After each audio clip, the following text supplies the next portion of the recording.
इस झाड़ू वाले ने तो हमारा क्या किया, हमें कुछ दिया ही नहीं। शराब से तो इससे तो ये केजरीवाल मुंह की खा के जाएगा। क्या इस देश में दोबारा खालिस्तान की एंट्री करवानी है आपने?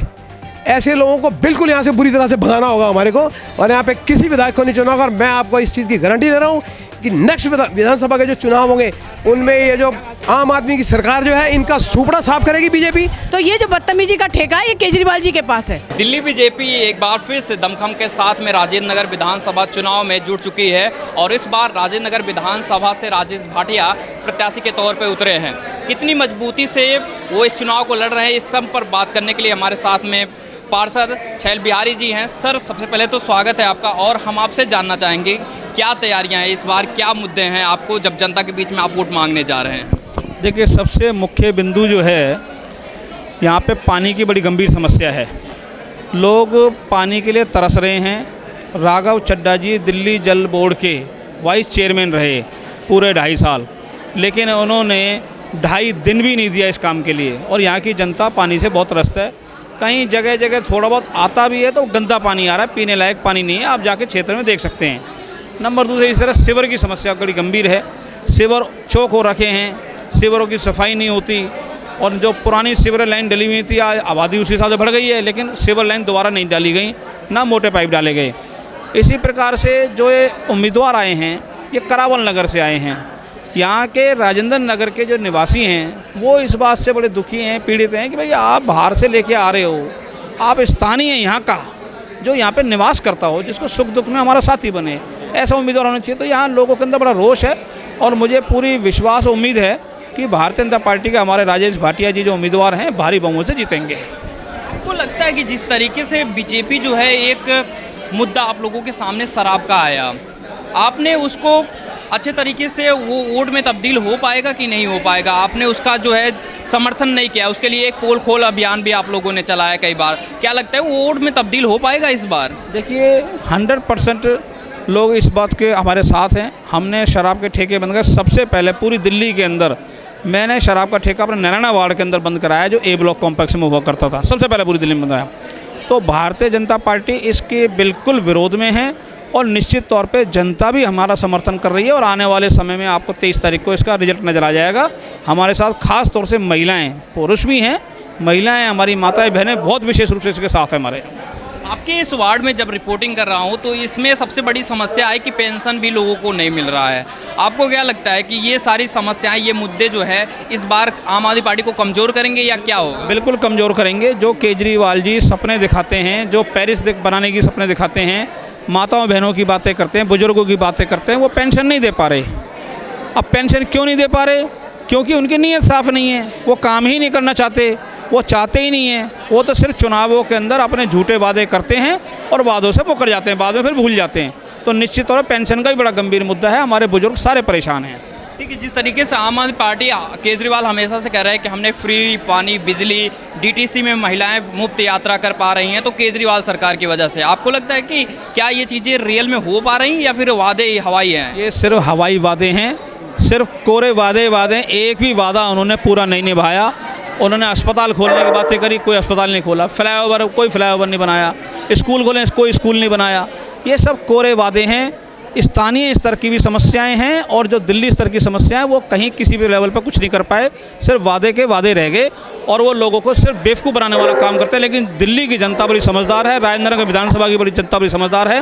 वो इनके बहकावे में नहीं आने वाली। निश्चित तौर पर कमल खिलने वाला है। हमारे साथ में बात करने के लिए पूर्व पार्षद मालती वर्मा जी हैं। मैम, क्या तैयारियां हैं इस बार? कितना श्योर हैं कि इस बार पार्टी यहाँ से एक बार फिर से अपना प्रत्याशी जीत पाएगी? देखिए, हम अपना 100% श्योर हैं कि हमारी भारतीय जनता पार्टी यहाँ से जीत कर जाएगी। और जिस तरह से इनका एक चलन बन गया है दूसरी पार्टियों का कि बाहर से कैंडिडेट आते हैं और यहाँ पे जनता पे थोप देते हैं। एक आया था साउथ दिल्ली से और दूसरा आया करावल नगर से। अब मुझे बताइए कि किसी आदमी को ये बताने की ज़रूरत है कि मैं एच ब्लॉक, फलाने नगर, राजेंद्र नगर रहता हूँ। राजेश भाटिया जी तो नहीं बता रहे, क्योंकि राजेश भाटिया जी यहीं पर पैदा हुए हैं, पढ़ाई भी यहीं पर करी है और अपना सब कुछ यहीं करा है, अपना रोजगार यहीं है, उनका ऑफिस यहीं है, उनका घर यहीं है। उनको हम लोग जो है, मैं भी 25 साल से जानती हूँ, क्योंकि मेरे भाई जैसे से हैं तो मैं उन्हें 25 साल से जानती हूँ और हम लोगों ने एक साथ एक टीम में मिलकर काम किया है।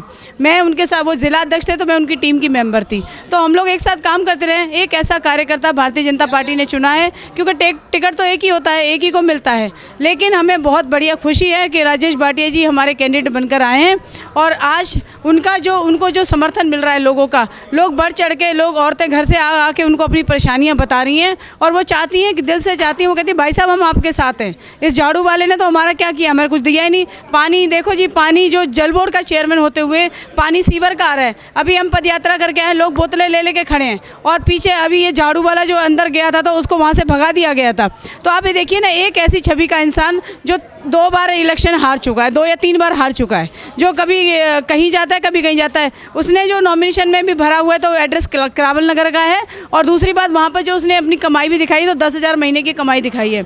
आप मुझे बताइए, जो आदमी 10,000 महीने का कमाता होगा क्या वो इलेक्शन लड़ सकता है या 1 लाख के किराए के मकान में रह सकता है?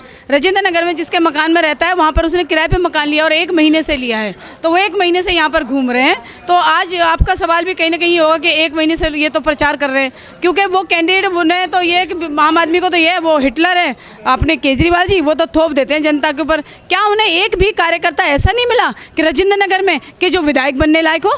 ये तो राजेंद्र नगर में उन लोगों को सोचना चाहिए जो उसके कार्यकर्ता हैं कि तुम काबिलियत ही नहीं रखते तो तुम कैसे, क्योंकि वो निगम भी फिर बाहर से ला के लड़ाएंगे। जब वो विधायक 2 बारी के वहीं से लेकर आ गए, पहले ले आया राघव चड्ढा, भाग गए।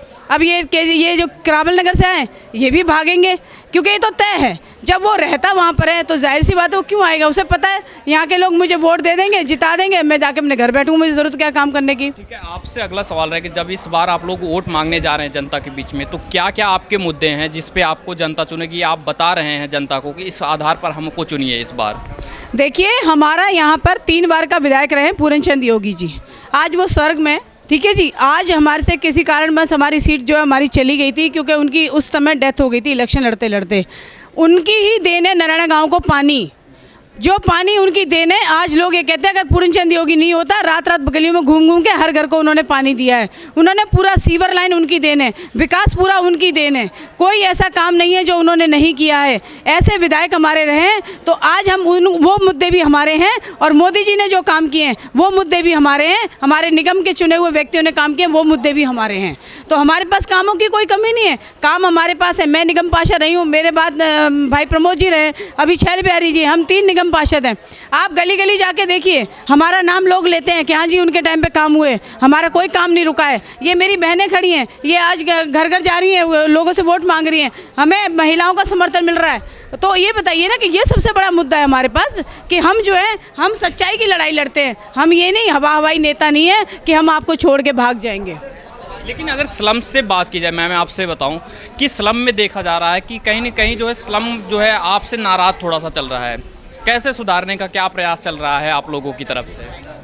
स्लम से कोई नाराज़गी नहीं है, ये जो भी अफवाह उड़ाई जा रही है, हम भी लोगों के बीच में जा रहे हैं, स्लम एरिया में भी जा रहे हैं, वहाँ पे लाइटें भी लगी हुई हैं, रोड भी बने हुए हैं और जहाँ तक जो भी समस्या है सारी पानी की है, उन तक पानी नहीं पहुँच पा रहा। जो पानी हमारे स्थानीय विधायक थे उन्होंने दिया, उनकी देन थी, उसके बाद कहीं पानी नहीं है। जैसे राघव चड्ढा जी यहाँ पर रहते हुए चले गए, कोई पानी की सुविधा नहीं, और जहाँ तक जितना पानी आता था वो भी कम कर दिया उन्होंने। जो हमारी स्लम से आप बता रहे, स्लम में सब खुश हैं, सब राजेश भाटिया को लाना चाहते हैं। हम गए, आप कह ही नहीं सकते स्लम से यार। ठीक है, आपको लगता है कि जिस तरीके से अभी राजेश भाटिया जी से हमने बात किया, तो बाहरी बनाम जो स्थानीय का मुद्दा है, कितना ये तब्दील हो पाएगा वोटों में, आपको क्या लगता है? ये पूरी तरह तब्दील होगा, क्योंकि पहले भी जो बाहरी आके यहाँ पर चुनाव लड़के और दिल्ली यहाँ की राजेंद्र विधानसभा के लोगों को धोखा दे के चला गया, इस पे अब कोई विश्वास नहीं कर रहा और करना भी नहीं चाहता। और देखना जैसे कि अभी राघव चड्ढा जी आए से एक अपना मुंह ढक के, मुँह छुपा के आना पड़ा, ये ऐसे मुँह छिपा के भागेगा भी। चलिए मैम, आपसे अगर जानना चाहूँ इस बार शराब सबसे बड़ा मुद्दा रहा है आप लोगों के लिए, कितना लगता है कितना वोट में तब्दील हो पाएगा? शराब का मुद्दा तो बहुत ही ज़्यादा हाईफाई के होके आया है, क्योंकि वो दिल्ली के अंदर, मैं राजेंद्र नहीं पूरी दिल्ली के अंदर की बात करती हूँ, पानी तो दे नहीं पाया और शराब घर घरों में दे रहा है, जो कि युवा पीढ़ी को भविष्य आने वाले जो हमारे विकास की रीत उसको तोड़ रहा है। तो शराब का मुद्दा ये बहुत गलत है, शराब आनी नहीं चाहिए। शराब से तो इससे तो ये केजरीवाल मुंह की खा के जाएगा। आपसे सर अगर जानना चाहूँ तो आप इस एक बात मिनट में आपको पहले जो है ना, ये जो आपने स्लम का क्वेश्चन उठाया उसके ऊपर मैं जवाब देना चाहूँगा। बेसिकली क्या है, जिस तरह गंजेड़ी होते हैं, गांजा पीते हैं, उन्हें गांजा पीने की लत लग जाती है एंड स्लोली ग्रेजुअली उनकी डेथ हो जाती है। उसी तरीके से ये केजरीवाल सरकार जो है इन गरीब लोगों को फ्री के देने की जो है ना वो लत लगा रही है। उससे एक्चुअली अल्टीमेटली क्या होगा, आपने देखा होगा कई देशों का सत्यानाश, उन देशों में गृह युद्ध छिड़े हैं जहाँ पे इन्होंने जो है फ्री की वो चक्कर चलाए हैं। पहली चीज़ ये। दूसरा ये कि ये भ्रष्टाचार भी हमने देख रहे हैं। आप अभी देख रहे हैं कि कितने करोड़ों का भ्रष्टाचार ये स्वास्थ्य मंत्रालय में ये सत्येंद्र जैन ने किया है। वो तो एक चीज़, चोर देखो, चोर एक्चुअली कहते हैं कि जो पकड़ा जाए वो चोर, ठीक है। अगर ये पकड़ा गया तो बाकियों का क्या हाल है। आप पंजाब में हाल देखिए, फोर्ड फाउंडेशन जो है इसको सहायता करती है फाइनेंशियली करती है सहायता, उसके बाद खालिस्तान की आवाज़ें वहाँ उठने लग जाती हैं। क्या इस देश में दोबारा खालिस्तान की एंट्री करवानी है आपने? ऐसे लोगों को बिल्कुल यहाँ से बुरी तरह से भगाना होगा हमारे को, और यहाँ पे किसी विधायक को नहीं चुना होगा। और मैं आपको इस चीज़ की गारंटी दे रहा हूँ कि नेक्स्ट विधानसभा के जो चुनाव होंगे उनमें ये जो आम आदमी की सरकार जो है इनका सुपड़ा साफ करेगी बीजेपी। और ये राजेश भाटिया जैसा कैंडिडेट जो नॉन कंट्रोवर्शियल कैंडिडेट, एक चीज़ आपको मैं बताऊं, जब तक ये टिकट का बंटवारा हो रहा था हमारे कई कैंडिडेट्स दौड़ में थे, लेकिन जिस दिन राजेश भाटिया जी का नाम डिक्लेयर हुआ, he is a non controversial candidate. और मैं बता रहा हूं ये बिल्कुल इस तरह से इसको हराएंगे कि जो धोबी पछाड़ कहते हैं, एकदम सुपड़ा साफ करते हुए राजेश भाटिया जी बिल्कुल थम्पी मेजॉरिटी से जीत के हमारे इलाके में आएंगे। ठीक है सर, आपसे अगर जानना चाहूँ, जैसे कि अभी सर से बात कर रहा था, आपको लगता है कि कितना तैयारियां हैं और कितना इस बार श्योर हैं कि पार्टी वापसी कर पाएगी राजनीति? देखो, तैयारी तो कार्यकर्ता करता है और कार्यकर्ता बिल्कुल तैयार है। चुनाव जीतने के लिए भाजपा का जो कार्यकर्ता है उसने कमर कस ली है और राजेंद्र नगर विधानसभा के अंदर हम भरपूर जोर से एक जीत के दाखिल करने वाले हैं। मैं अगर कहूँ तो मेरे साथ में राजेश भाटिया जी ने 12 से और 17 तक काम किया, क्योंकि हम दोनों निगम पार्षद रहे। हाउस में हमने क्वेश्चंस भी लिए और राजेश भाटिया का जो काम करने का तरीका है ना, वो एक अलग से तरीका है।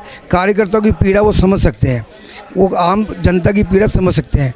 तो इसलिए भारतीय जनता पार्टी ने जो हमारे जो बड़े नेता हैं उन्होंने बड़ा अच्छा एक निर्णय लिया कि राजेश भाटिया जैसा कार्यकर्ता ज़मीन पे उतारा और विधायक के लिए चुना जाएगा। आपको लगता है कि जिस तरीके से राजेश भाटिया जी पार्षद के तौर पे जो काम किए हैं वो कहीं न कहीं एक फ़ायदा देगा आप लोगों को? जी देखो, राजेश भाटिया जी हमारे जिला करोल बाग के अध्यक्ष भी रहे और वो जनता के बीच में भी रहे और काम करने का जो उस तरह से राजेंद्र नगर जो उनका एक अपना एक एरिया था निगम का, क्योंकि उस टाइम 4 वार्ड हुआ करते थे। उस 4 वार्ड में 1 वार्ड उनका था और 1 वार्ड नैराना वार्ड मेरा था।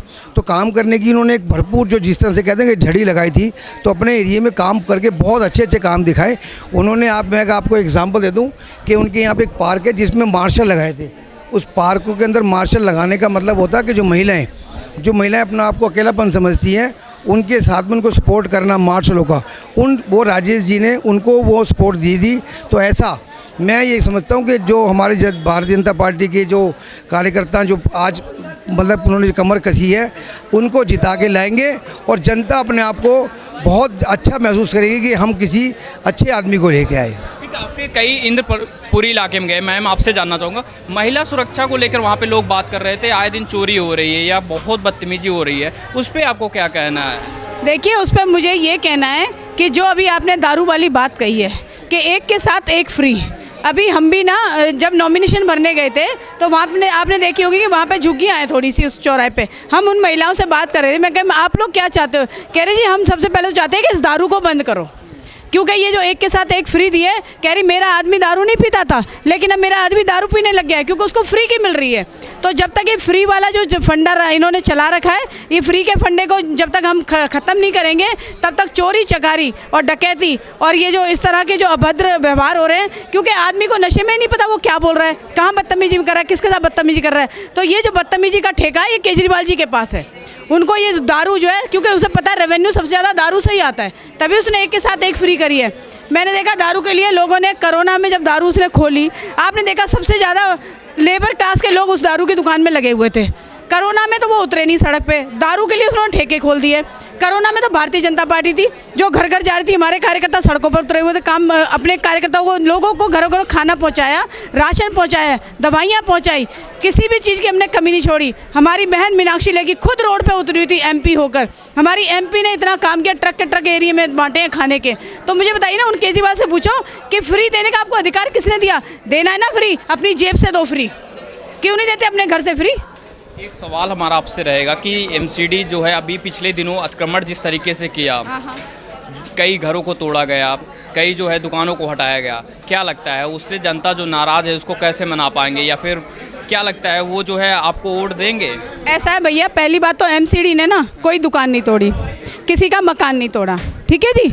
मकान जो भी टूटा है ना वो इलीगल तरीके से कोर्ट के आदेश से टूटा है। ये हमारी बड़ी फितरत हो गई है, क्योंकि एमसीडी जो है वो ज़मीन पे काम करती है। एमसीडी जो है नगर निगम है, नगर निगम पे क्या होता है कि बेसिकली हम सिर्फ टारगेट एमसीडी को कर लेते हैं, जबकि एमसीडी का कोई रोल नहीं है।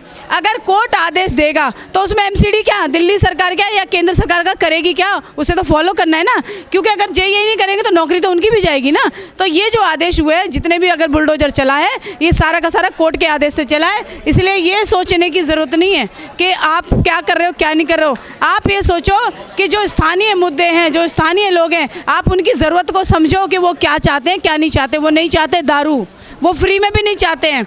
एक बुजुर्ग महिला मेरे सामने बस में चढ़ती है, उसने टिकट ली, वो कह रहा कि ना भाई, कंडक्टर कहता है टिकट मैडम टिकट ये लो, किस लिए पैसे दिए? उसने टिकट के पैसे नहीं लिए, कहीं भी क्यों नहीं? उस महिला ने उससे कहा किस लिए? तो उसने ये कहा अगर केजरीवाल जिस दिन अपनी जेब से देगा ना उस दिन मैं फ्री की सवारी करूँगी। मेरा ज़मीर जो है बहुत वो है, मैं फ्री में कुछ खाना नहीं चाहती, किसी का अधिकार मानना नहीं चाहती, क्योंकि जो डीटीसी के ड्राइवर हैं उनके भी पेट लगे हैं, उनके भी बच्चे हैं, उन्हें भी अपने बच्चे पालने हैं। ये सोचो ना आप लोग।